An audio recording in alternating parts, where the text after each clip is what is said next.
Pode acompanhar estes temas em agência.eclesia.pt, é o portal informativo da Igreja Católica. Agora olhamos os números do voluntariado missionário, daqueles que integram projetos de cooperação e desenvolvimento. Boa tarde, Catarina. Obrigado por estares uma vez mais no programa Eclésia.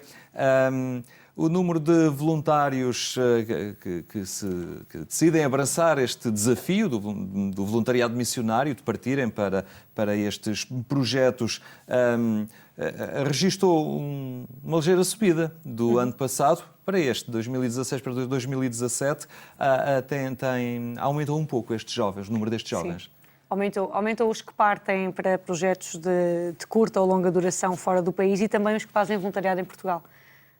Eu acho que cada vez mais as pessoas sentem que podem dar mais e daí também este aumento. Nos últimos anos já se registra um aumento grande, mas este ano, de facto, tivemos aqui uma subida de mais 47, 48 pessoas a envolver-se nestes projetos. Desde 2003, e pelo gráfico que tenho, nota-se, ele manteve-se durante alguns anos, até de mais ou menos 2008, depois há aqui uma grande subida no ano de 2009, de 283 jovens para 381. Mais tarde, em 2014, há quase um disparar para 548 jovens que partem. Na vossa leitura, o que é que justifica estas oscilações, digamos assim, de vontade de partir? Isto tem a ver com a forma como organizações, congregações religiosas se mobilizam, se organizam no seu trabalho com a juventude? O que é que justifica isto? A nossa visão é que, de facto, estes números vão crescendo e esta oscilação também depende dos anos que estamos a falar. Quando nós falamos de um grande boom, digamos assim, de voluntários, como foi em 2014, tem a ver também com o momento que o país atravessava. Porque hoje em dia não é fácil deixar, muitos deles, mesmo em curta duração, têm de deixar os seus empregos. Quando é uma pessoa que parte, por exemplo, por 3 meses, já não pode usar só o mês de férias. Outros também é quando percebem, é quando a sociedade os leva a perceber que podem dar mais e que aquela é a altura. E depois, quando diminui, tem a ver também com o facto de que muitos destes voluntários, diria a maior parte, paga do seu próprio bolso as viagens, a vacinação, os passaportes, enfim, tudo o que está associado à missão. E se é um momento que o país tem uma maior crise económica ou que existem mais dificuldades económicas, obviamente que os voluntários não estão tão capacitados para isso. Estavas a referir a essa questão. Entende na Fundação Fé e Cooperação que o país, o Estado, deveria olhar com mais atenção ou enquadrar estes jovens que decidem abraçar estes projetos no sentido de os apoiar mais? Com toda a certeza. É um trabalho que a Fundação também tem vindo a pensar muito e que estamos a desenvolver em vários projetos europeus para que as competências adquiridas por estes voluntários durante as experiências de missão sejam reconhecidas. Porque Portugal, em primeiro lugar, nem em Portugal tem o reconhecimento das competências que os voluntários adquirem em voluntariado cá. E quando vão para fora são quase são quase à margem, são jovens à margem que não têm qualquer tipo de apoio estatal.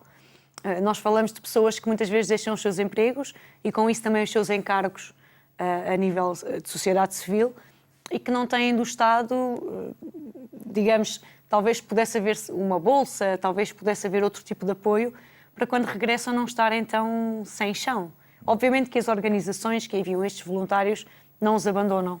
Eles não regressam e não ficam à sua sorte. Há sempre um acompanhamento. No entanto, em Portugal ainda é muito pouco reconhecido e diria mesmo valorizado o voluntariado que é exercido. Falava no caso das empresas.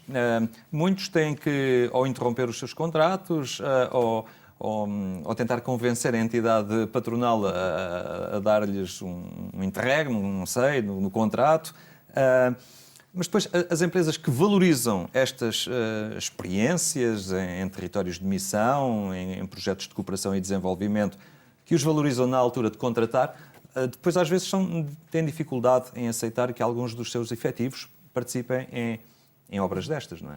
Sim, porque isto também vai criar um problema para as empresas. Cada vez mais, felizmente, estamos a ver que as empresas, as organizações, estão a procurar pessoas com não só habilitações académicas, mas também habilitações humanas, digamos assim. E isso já é um progresso que se tem feito em Portugal.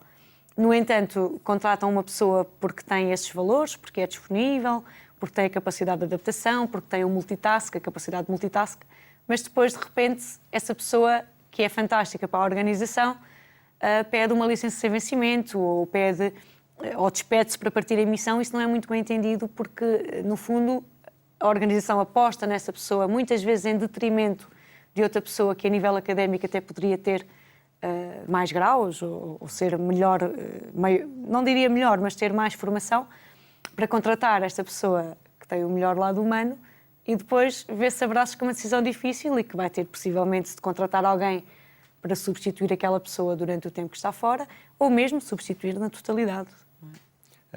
Entretanto, Portugal muitos destes projetos realizam-se nos países africanos de língua oficial portuguesa, chamados PALOPs. Há uma tradição de proximidade histórica, desde logo, e de cooperação económica de Portugal com estes países. Daí devia haver um enquadramento também mais profundo para a participação e o funcionamento destes jovens nestes países. A palavra é mesmo essa, é devia. Mas infelizmente ainda não existe. Existe já uma longa história da cooperação portuguesa com estes países, os PALOPs. Agora também estamos, felizmente, a começar a perceber que a missão também é necessária na Europa, mas não há qualquer tipo de apoio, não há mesmo. Os países que recebem, muitas vezes, as organizações que estão no terreno, quase todas são portuguesas e não têm a capacidade também de apoiar de outra forma estes voluntários. E isto é uma situação que se arrasta há anos e que creio que ainda não se resolverá na próxima década. Estes são os destinos tradicionais, mas, como referias, já começa a surgir algumas novidades nesta linha de destinos destes projetos de animação missionária e de cooperação. É o caso da Espanha, onde já há jovens a fazer voluntariado em Espanha. O que é que está a acontecer? Como é que estão a surgir estes novos destinos de voluntariado missionário, de cooperação também, já na própria Europa? Eu acho que as pessoas estão a começar a olhar para a Europa não como um país que não necessita de nada e como um país que cada vez mais começa a ter necessidades. A Europa atravessa, como todos sabemos, um momento difícil de crise económica e a própria crise de valores. No caso da Espanha, o sítio para onde vão atuar é com certeza um local em que está a ser necessário. Nós podemos olhar, por exemplo, para a Itália, nos últimos tempos, o que aconteceu, estas catástrofes naturais que vão acontecendo, é cada vez mais necessária a ajuda dos voluntários. Mesmo em Portugal, este número também aumentou e tenho toda a certeza que se fizéssemos o levantamento dos dados agora, neste dia, no dia de hoje, iria crescer muito mais, porque nós estamos a ser assolados por tragédias e desastres naturais e também a questão das pessoas que ficam sem casas, que ficam sem o meio de subsistência, e é cada vez mais necessário o apoio dos voluntários, porque as organizações sozinhas não conseguem. E há voluntariado a funcionar neste momento na zona de Dragão Grande, não é? Exatamente. Muitos jovens a mobilizar-se para ali. Quem nos escuta, quem nos vê e tem vontade de abraçar uma experiência com estas características, já terá pensado nisto, já anda a amadurecer a ideia, o que é que tem que fazer? Eu acho que o primeiro passo já deu, que foi o amadurecer a ideia, que é ninguém pode pensar em partir hoje, em querer partir e partir hoje, já, imediatamente ou amanhã. Logisticamente não é possível e humanamente também não. Pode contactar a Fundação, a FEC, através do nosso site, onde encontra todos os contactos. Na parte dedicada ao voluntariado missionário encontra o contacto da pessoa que está responsável por essa área, entrar diretamente em contacto connosco, ou então ver os contactos das 61 organizações que fazem parte da plataforma de voluntariado missionário e entrar diretamente em contacto com as organizações, conhecer os seus projetos, perceber onde é que pode dar melhor. Obviamente, se é uma pessoa da saúde que tem as aptidões na área da saúde, deve procurar uma organização que trabalha nessa área. Se é uma pessoa da educação, idem.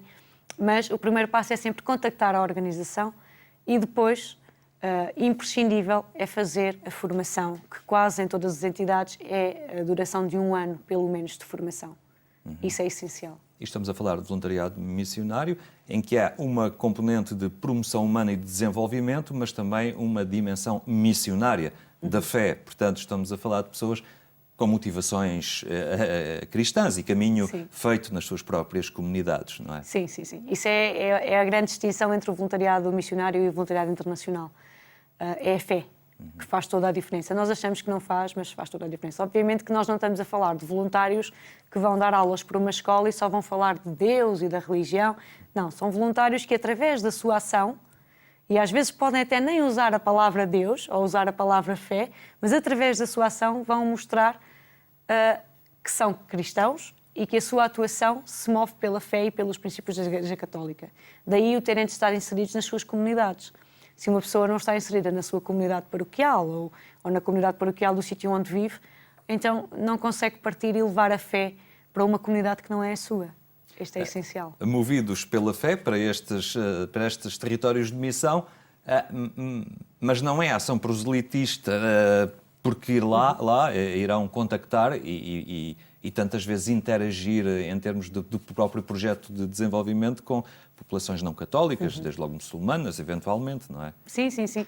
Eles são católicos, a sua ação, conseguem mostrar através da sua ação que são católicos e mostram a sua fé, mas não vão para lá tentar mudar as religiões. O católico, por norma, aceita a diferença e aceita todas as religiões. E é um bocadinho isso que estes voluntários vão fazer, de uma forma mais ou menos profissional, depende das competências de cada um, mas levar a fé através das ações, que no fundo é isso que também o Papa Francisco nos pede todos os anos, repetidamente, é que levemos a fé e como dizia, eu creio que era São Paulo, se for preciso, usem as palavras, mas apenas se for preciso.